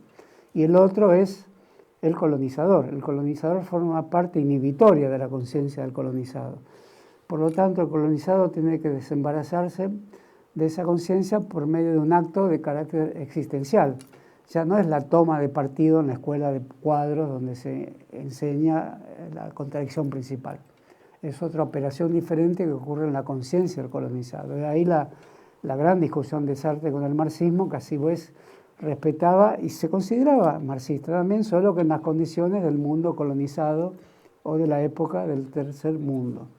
De ahí Thomas Fanon, que era un psiquiatra martiniqueño, que va a vivir a Argelia, o sea, no es un argelino, es un joven psiquiatra influido por Sartre, influido de una manera fundamental por Sartre, y introduce el problema de la violencia, introduce la fenomenología como una forma de la percepción de la situación del colonizado a través de la violencia. Por lo tanto, el Frente de Liberación Nacional de Argelia, que tuvo una influencia radical de Frantz Fanon, que hoy es muy estudiado, pero por los estudios llamados postcoloniales, sobre todo los que se desarrollan en Estados Unidos, Frantz Fanon admite la violencia como una forma de desprender de la conciencia del colonizado ese otro que es el colonizador. Entonces, el ámbito de la violencia es muy amplio. Puede ser un partido armado, puede ser una violencia individual, puede ser el terrorismo de los Narodniki rusos, que sin embargo no tenían una teoría fenomenológica de la conciencia, que es la posibilidad de tomar partido a través de la supresión en sí mismo o la puesta entre paréntesis entre sí mismo de ciertas otras formas cristalizadas de la conciencia que nos sirven para esa acción. Entonces el libro de Frantz Fanon se convirtió en un libro de lectura de cabecera sobre los movimientos de liberación nacional, y en la Argentina, la militancia juvenil argentina de los 60 leía a Fanon o a André Malraux. No eran iguales, pero André Malraux, que fue muy cuestionado por haber pasado a ser el escritor de Gaulle, anteriormente había sido un importante colaborador de los partidos comunistas de Francia y de España, había sido aviador, había sido un gran escritor sobre cuestiones de arte, de modo que toda lectura es un estante que mezcla diversos intereses y diversas posibilidades. Lo cierto es que sí, lo veremos la vez siguiente, nuestro último encuentro. Por eso no estoy tan melancólico hoy, ese es nuestro anteúltimo encuentro. Por eso la conciencia militante es quizás la dúctil manera de hacer coexistir lecturas de época que no por serlo son semejantes entre sí. Y en esta conciencia de la época que llamamos años 60, de algún modo los llamamos así porque en todos estos años ocurrieron episodios que promovían una teoría de creación de sujetos que supieran de las causas que los oprimían, que no vivieran al margen de la autoconciencia y que expulsaran de sí mismos todos los factores de la alienación. Esta era una figura que estaba en Hegel y estaba en Marx. En Hegel de una manera vinculada a la exteriorización de toda acción por parte del sujeto, y en Marx solo de aquellas exteriorizaciones del sujeto que no comprendían de qué modo eran exteriorizaciones que estaban vinculadas al trabajo alienado, al modo de trabajo donde el capital generaba en el trabajador la idea de que trabajar tenía una utilidad para él y no para la formación del capital. Esa teoría de la alienación, que Marx dejó de lado después por la teoría del fetichismo de la mercancía, en esencia son teorías de la conciencia que estallan como figuras dramáticas del horizonte de lectura, de bibliografía. Cátedras enteras en la universidad daban estas lecturas. No es que no ocurra hoy ocurre menos. El mundo académico protege más una lectura que es académica de una lectura política. Pero Franz Fanon era tan académico como político, Marcuse también, Adorno y Horkheimer también, Sartre también, de modo que la lectura rigurosa de índole filosófica convivía con el modo militante, y eso es una diferencia que veo con esta época, donde los dos mundos están más separados, y no sé si esto está bien, está mal, creo que merecería una discusión más profunda, porque se liga al modo en que se quiere reconstruir la universidad al servicio de un trabajo vinculado a la servidumbre empresarial a partir de las decisiones que se están tomando sobre el mundo educativo actualmente, que no tienen nada que ver con ninguna de estas discusiones. Sartre también lanza la idea inaugural del tercer mundo, es decir, que hay algo de gran importancia que no es Europa, y no solo no es Europa, sino que es más importante que Europa, que es Asia, África y América Latina. Y esa es una idea que escribe en el prólogo del libro de Fanon, que también festeja el llamado a la violencia de Fanon, cosa que Sartre no estaba lejos de ser un hombre violento, y Fanon también, pero la violencia parecía como un acto fenomenológico, es decir, era el modo en que cada conciencia descubría en sí mismo su libertad. Cuando atacaba a un colonizado, hacía dos cosas al mismo tiempo. Limitaba al colonizado y permitía extraer de sí al colonizado que tenía en su conciencia. Por lo tanto, hacía algo sobre dos hombres. A uno lo apartaba de su condición de colonizado, o lo hacía otra cosa, o lo inhibía, y él mismo se recreaba como un anticolonizador o un luchador contra el colonialismo. Lo de Argelia fue una revolución victoriosa. Hay que decir que dividió a Francia. Todos los países se dividen en algún momento. Lo que ocurre en la Argentina no es ninguna novedad. El otro gran escritor de la época, Albert Camus, no apoyó la independencia de Argelia. La independencia de Argelia está muy bien relatada en la película La batalla de Argel, de un cineasta llamado Gillo Pontecorvo, un cineasta italiano. La revista Cahiers de Cinéma, que es la revista más famosa en la historia del cine, de crítica cinematográfica, condenó esa película, no por razones políticas, sino por el modo en que los encuadres, es decir, la criticó por razones técnicas, el modo en que los encuadres en sí mismo dirigían al espectador en dirección a un sentido de la conmiseración o de la pena o de la identificación simpática con el torturado de una manera ilegítima. Pero era Cahiers de Cinéma, la revista más sutil de la historia de la crítica cinematográfica. Todo eso ocurría simultáneamente. La película La batalla de Argelia la vio toda la militancia mundial en los años 60, tanto o más que el acorazado Potemkin. Es la película de esos años, porque ahí se cuenta cómo se fue fortaleciendo el Frente de Liberación Nacional como una institución paralela al Estado francés. Por ejemplo, hay una famosa escena donde el encargado del barrio, en vez de cazar a los dos militantes en la mezquita, donde se deberían cazar, los caza en la célula clandestina del Frente de Liberación Nacional. Se casan ante la política de liberación nacional. O sea, la vida doméstica, la vida amorosa, la vida cotidiana estaba muy subordinada a la vida política. No era eso lo que postulaba Sartre, pero sí Franz Fanon se acerca mucho a eso. Hay una escena donde el marido llega a casa y la mujer le dice: ¿vos qué hacés, cobarde? ¿No te das cuenta que Argelia tiene que ser independizada de Francia? Y el hombre se acuesta en la cama compungido y no dice nada. Y Fanon agrega: la mujer no sabía que acababa de llegar de un acto de sumo riesgo hecho por el Frente de Liberación Nacional. Es decir, son todas microescenas o micro situaciones que revelan cómo en la vida cotidiana aparecía reproducida la magna idea de una transformación. De Gaulle, que era un general extraño también, general que no se puede decir algo muy simple de Gaulle, termina entre dos fuegos también, porque Argelia fue conquistada por Francia en el año 30 del siglo XIX. El general que la conquista o que la gobierna, el general Villot, no lo pronuncio bien, pero era amigo de Sarmiento.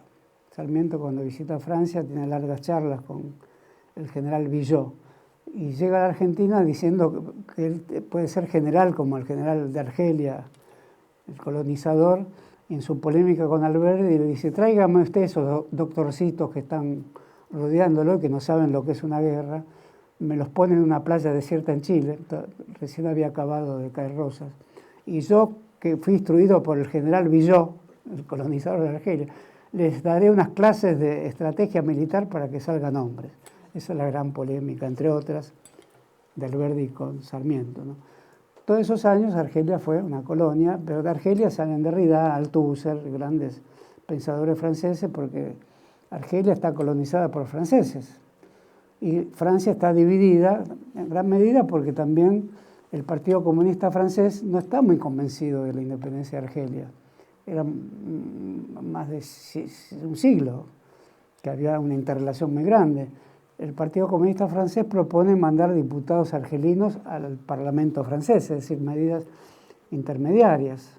Y Sartre encabeza la red de solidaridad con la independencia de Argelia. O sea, el papel de Sartre en la independencia argelina es fundamental. Por eso Sartre también tuvo un papel importante en la lectura argentina, muchos filósofos argentinos que con la lectura de Sartre reinterpretaron el peronismo siendo personas de izquierda no peronistas. ¿Qué reinterpretaron de Sartre? Cosas que estaban ya en el marxismo, o sea, que la historia procede por el lado malo, que la historia tiene una negatividad, que en la historia hay una bastardía, es decir, aquel que no sabe su origen está más dispuesto a los cambios que el que tiene una paternalidad de genealogía burguesa. Evita como bastarda, Perón como bastardo. Es decir, no siendo peronista, muchas personas de izquierda, en aquel momento el propio Sebrelli, que verán cómo puede cambiar una persona, eso es más natural que una persona cambie que no cambie, así que no vamos a entrar en ese tema. Pero Oscar Mazota, que fue en su momento uno de los más importantes psicoanalistas argentinos, un poco David Viñas, y sobre todo John William Cook, que era un marxista dentro del peronismo. Esos tienen la influencia de Sartre. Y con la influencia de Sartre, que es cierta aceptación de la idea de que la dialéctica tiene que ver algo con la maldición, es decir, la maldición no entendida como teología, sino como la capacidad de succionar de la historia lo que tiene de áspero para la vida del trabajo, pero devolverlo como una forma de negatividad consciente ante esas formas de explotación. Es un movimiento complejo de la conciencia, es esa negatividad que Sartre llamó maldición, un poco influido por Baudelaire también, por los poetas malditos. A eso lo toma Cook para su famosa frase, el peronismo como hecho maldito del país burgués. La maldición alcanzaba para cuestionar al colonialismo, no alcanzaba para ir más allá. Entonces el tercermundismo es una suerte de experiencia existencial de lucha contra el colonialismo, a la que se le seguiría otra lucha contra la burguesía, que luchó también contra el colonialismo, segunda parte de esa lucha que muchos no estaban dispuestos a entablar. De ahí que el peronismo es el hecho maldito, entabla apenas una primera lucha, una lucha contra quienes quieren inhibir, las grandes empresas multinacionales, la capacidad del Estado Nacional. La segunda lucha, reforma agraria, socialización de los bienes de producción, no la emprenderá. Pero la que emprende hay que entenderla porque es muy importante, es también un hecho maldito. Pues es la influencia de Sartre en todos lados, por eso digo, en las filas del peronismo juvenil y de filósofos de izquierda que no eran peronistas, y que por esa vía ven la rareza del peronismo, la ubicuidad y la interpretabilidad del peronismo. Se podía interpretar entonces a través de filosofías existenciales. La tortura, por ejemplo. La tortura está destinada a que se trastoque un individuo, no tanto a obtener información, sino a crear otros individuos, a cambiarle la vida a las personas de libres a esclavos. Eso es la tortura, como bien lo demostró la última dictadura militar, aunque demostró mucho más que eso. Entonces, todos esos elementos del sartrismo eran la definición del tercer mundo por excelencia. Por eso va Sartre a Cuba, en una famosa foto con Guevara, por eso va a dar una gran clase en la Universidad de San Pablo, una conocida foto con Fernando Henrique Cardoso, a un joven y aún de izquierda, a un tercermundista y a un autor de la teoría de la dependencia, futuro presidente de Brasil y hoy mismo operador del golpe de Estado que se dio contra Lula y operador de la posibilidad de que Lula sea preso ante la eventualidad de una elección donde salga triunfante. También las vidas han cambiado en Brasil en ese sentido. Es decir, no queremos decir nada en contra de esas vidas, queremos decir cómo Sartre, que tampoco tuvo una entera simpatía por el procedimiento de mayo del 68. En el libro de memorias de Simone de Beauvoir, su mujer, o su compañera, entran a la Sorbona en uno de los días de gran manifestación y lo único que observan es que el subsuelo estaba inundado y que había un descuido en la manifestación estudiantil. Por eso también, hablando de fotos, hay una famosa foto de Sartre y Foucault dirigiéndose a los estudiantes. Sartre era el filósofo del ser y la nada, crítica de la razón dialéctica y las grandes obras de teatro, entre las cuales la que mencioné, Las manos sucias, que en la Buenos Aires de los 60 se representaron todas. Y Albert Camus también, solo que apoyaba a un líder conservador de la independencia, porque Albert Camus siempre tuvo un fuerte recelo por la Unión Soviética, era un moralista a la manera francesa. Es decir, el hombre moral es un hombre que tiene una aristocracia espiritual que le autoinhibe cualquier violencia y está siempre frente al problema filosófico del suicidio, que no es un problema existencial, es un problema de una elección estética individual ante la insoportabilidad del mundo y la imposibilidad de ser enteramente justos. Es una literatura totalmente diferente a la de Sartre, aunque fue confundida como existencialista también. O sea, Francia estaba dividida entre Albert Camus y Sartre. Y Sartre, que viaja por el mundo, es saludado por multitudes. No viene a la Argentina, como no viene Camus a la Argentina, por distintas razones. Perdón, Camus viene a la Argentina, pero no tiene la recepción que tuvo en Brasil. Tiene el recelo de sus obras de teatro, Calígula y otras que ahora no me acuerdo, están bajo la censura de torpes funcionarios del Estado peronista de aquel momento. Igual Camus viene a Buenos Aires y se encuentra con el sector antiperonista, obviamente, que era el de Victorio Campo. En Brasil las cosas eran diferentes, aunque no viene al caso de comentar esta historia. Y del caso de Sartre, ignoro por qué razón nunca vino a la Argentina, pero era el lugar donde hubiera sido bien recibido por el sartrismo argentino. Fue de mayor envergadura que el sartrismo en Brasil. Y las charlas con Guevara, que fueron charlas de discusión, porque Guevara tampoco era un sartriano. Guevara tenía una idea de un tipo de humanismo más romántico, me parece. El Quijote, Goethe. Entonces, el tercer mundo se componía de estas lecturas, de estas acciones, y para terminar, también, antes dije esta deshilachada charla, voy a citar la frase que dije en alguna otra frase, de esta deshilachada frase, de esta deshilachada clase, porque precisaría un cierre más preciso. Creo que lo puedo encontrar en el hecho del hombre armado.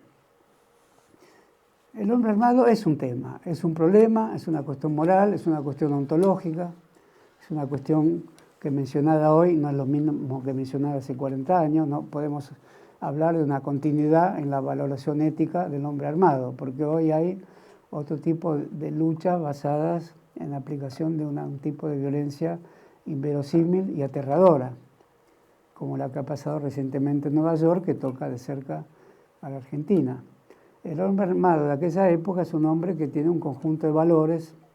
Por ejemplo, Ho Chi Minh en Vietnam, que fue la guerra que influyó en todas estas conciencias, pues también fue un frente de liberación nacional, a la manera de Argelia. Ho Chi Minh escribió un libro llamado El hombre y el arma, era el jefe de las fuerzas que habían derrotado al ejército francés primero, en 1951, en la batalla bueno, menos mal que tenemos una próxima clase, en la batalla de bueno, Dien Bien Phu, y después la lucha contra Estados Unidos, que permite la formidable película de Coppola, Apocalipsis Now, que es una formidable película sobre la decadencia de Estados Unidos y el modo en que se realiza la lucha de guerrillas de Vietnam. Hoy Vietnam utiliza los túneles de la guerrilla como lugares turísticos, por eso también ha pasado muchos años. Jugar eso no es fácil. El tipo de capitalismo en China, el tipo de capitalismo de Vietnam, más vigoroso que el de China incluso.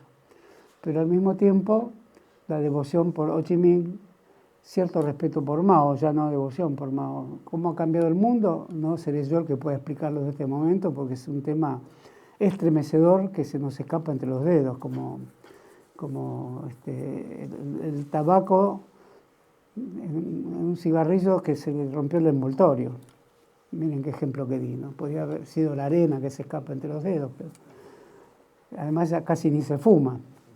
Entonces, el hombre armado es el Che, que lo presenta como un estadio de superioridad del humano, como una forma de graduarse de hombre.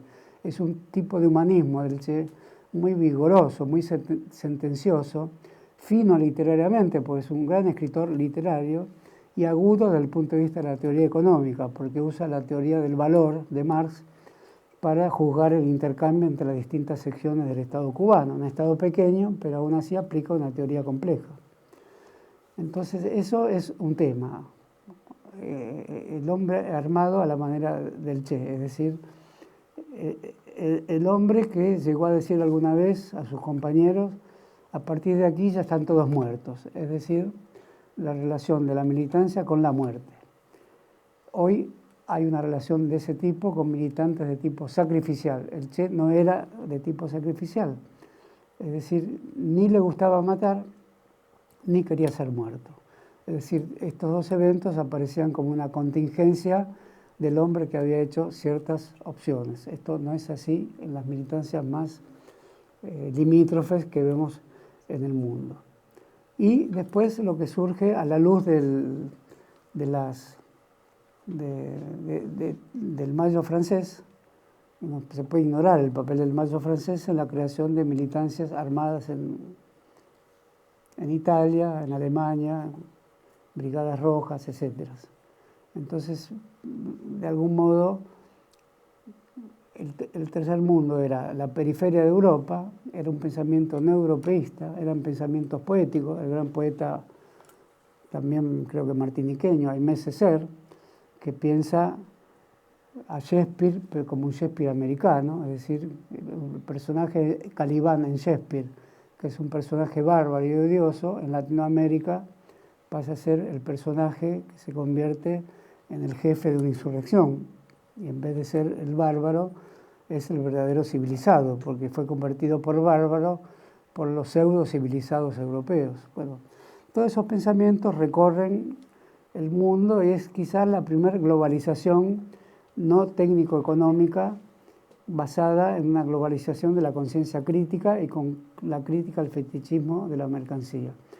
En este sentido, esta crítica, más la de la sociedad del espectáculo, inaugura un tema de profunda actualidad, que es que hay una revolución de masas cuando se critica el modo en que la técnica procede en forma soberana y autónoma, originando formas de individuos, formas de consumo, estructuras del gusto y opacamiento casi definitivo de la política y formas de investigación sobre las personas por el solo hecho de examinar las llamadas que hicieron en su celular. Bueno, mayo del 68, no la Revolución de Octubre, que tiene una relación más amable con la tecnología y la quiere. Mayo del 68 en Francia y la línea del 68 en todos los países, Vietnam, Argelia, Cuba. Las fechas no son 68, pero ponemos 68 como fecha arquetípica de reparto de competencias respecto a la teoría de la crítica a la técnica. Inaugura en todo el mundo la idea, o la pregunta, mejor dicho, por la técnica. La pregunta por la técnica es cuántos niveles de avance y de acumulación de tecnología acepta una sociedad, de modo tal que la tecnología libere, hasta que si se cruza cierto límite, la tecnología pasa a ser una forma de opresión. Y sobre todo las tecnologías de la comunicación y las tecnologías de la imagen. Ese es el problema central de libros como los que cité y de la movilización estudiantil del 68. Y vuelve a reiterarse la cuestión en la sociedad contemporánea. En la Argentina está puesta como un tema central. Las formas tecnológicas, comunicacionales, sustituyendo la justicia, sustituyendo incluso las reglas de los partidos de fútbol, el tiempo de juego de los partidos de fútbol, la forma de jugar al fútbol, sustituyendo la iglesia. Los pastores de medianoche sustituyen a concurrencia a las iglesias, aunque la gente siga yendo. Todas las formas de sustitución que se imaginen, la vida amorosa es sustituida en gran medida por las telenovelas. El lenguaje mismo es sustituido por el lenguaje de la televisión, que a pesar de eso dice que lo toma del lenguaje real hablado. Toda la enorme experiencia sustitutiva de la televisión es una de las grandes novedades a partir de lo cual llamamos globalización a lo que ocurre en el mundo contemporáneo. De algún modo, todo el tercermundismo se puede leer a la luz de la gran esperanza que generó en muchos pueblos, porque a partir de ahí hubo un gran avance en las libertades públicas, en la democratización y sobre todo en la descolonización, y al mismo tiempo eso abrió un enorme espacio, agotados o suavizados todos esos grandes oleajes transformadores, incluidas las masacres como la de Tlatelolco en México, que también eran los estudiantes tercermundistas mexicanos. Bueno, hoy todos esos movimientos, de algún modo, dijeron sobre la técnica, ya sea para cuestionar sus aspectos más problemáticos, ya fuera para incorporar, como en el caso de Cuba, los aspectos más necesarios para el sustentamiento de la vida colectiva. Hoy es lo que de algún modo ha triunfado en el mundo. Ha absorbido políticos, ha absorbido estados, ha rehecho a las naciones. Lo que ella misma llama globalización es la creación de una lengua universal que de algún modo está produciendo un enorme espectáculo de la decaída del tesoro del cual todos somos herederos y del cual todos poseemos un poco, que es la lengua tanto común como específica que hablamos en las circunstancias que sean. Entonces todo eso, de algún modo, no hace vano hablar de las grandes transformaciones, revoluciones y las formas de militancia de las que estuvimos hablando. No lo hace vano porque evidentemente la estructura mundial, dominada por una tecnología específica, que es la tecnología de los medios de comunicación, que juzgan arbitrariamente a las personas y también las destruyen, antes de que intervenga cualquier juez, por más terrible que sea, porque los jueces también están reproducidos por esta enorme telaraña de la sociedad del espectáculo. Entonces, dicho esto, es necesario advertir que todas las grandes revoluciones se midieron de una manera u otra con las tecnologías. Se midieron con la fotografía, con el cine, con la locomotora, con la televisión, con los satélites. Esto sigue siendo así, pero se puede decir que la gran esperanza de equilibrar socialismo y electricidad, de algún modo se produjo un serio desbalance que si podemos consideramos la vez que viene, que es el desbalance por el cual la electricidad y sus derivados, los grandes diques, los grandes satélites, las grandes cadenas de televisión, de algún modo tienen como un ser que lo sostiene, que tiene una superioridad filosófica o ontológica, podemos decir, respecto al socialismo como categoría moral que al principio lo acompañaba e incluso lo guiaba. Hoy tengo la triste sospecha de que es al revés. Y ya no digo socialismo, digo política y tecnología. La triste sospecha es la de que el mundo tecnológico es finalmente la única forma de hacer política en su interior, con la cual la absorbe, la diluye e incluso por momentos parece que la deglute o le quiebra los huesos internamente al deglutirla. Entonces la próxima vez trataremos la cuestión de qué heredamos de los años 60 Argentina en materia de interpretación de este comienzo del siglo XXI a la luz de importantísimos sucesos políticos que han ocurrido en estas 7 o 8 décadas. Bueno, nada más por hoy entonces. Muchas gracias. Les agradezco a ustedes la concurrencia, siempre fieles, aunque veo algunos blancos por ahí. Bueno, espero algunas preguntas ahora.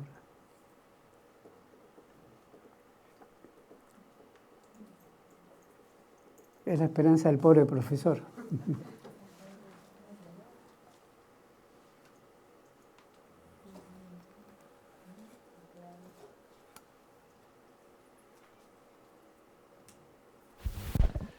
¿Qué tal? Mi nombre es Rodrigo Silva. Te quería hacer una pregunta con respecto a esto de los sectores que protestaban, ¿no? Estudiantes, sectores obreros, si ellos tenían el objetivo de tomar el poder o solamente lo hacían en términos de realizar la protesta, de llevar adelante un decir, bueno, esto no estamos de acuerdo. Bueno, yo creo que De Gaulle creyó que sí, por eso hizo algo que no formaba parte de su... Era un hombre de 2 metros, orgulloso general de Francia, encarnación de Francia. Él podría haber dicho, la Francia soy yo, y tuvo que ir a pedir auxilio a un subordinado. En cambio, el movimiento estudiantil no lo creyó. Creo que nunca hubo algo así como el tema de la toma del poder a la manera del gran arquetipo bolchevique. Un día se entra al Palacio de Invierno, y esa expresión Palacio de Invierno también es uno de los grandes arquetipos de la memoria del siglo XX. No, ni el movimiento estudiantil y mucho menos el movimiento obrero.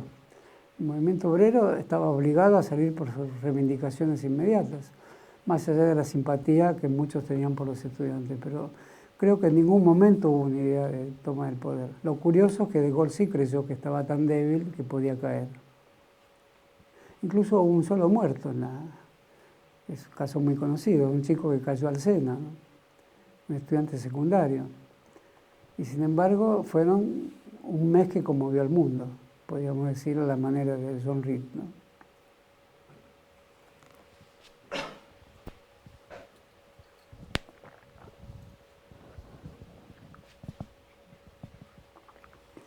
Bueno, podemos...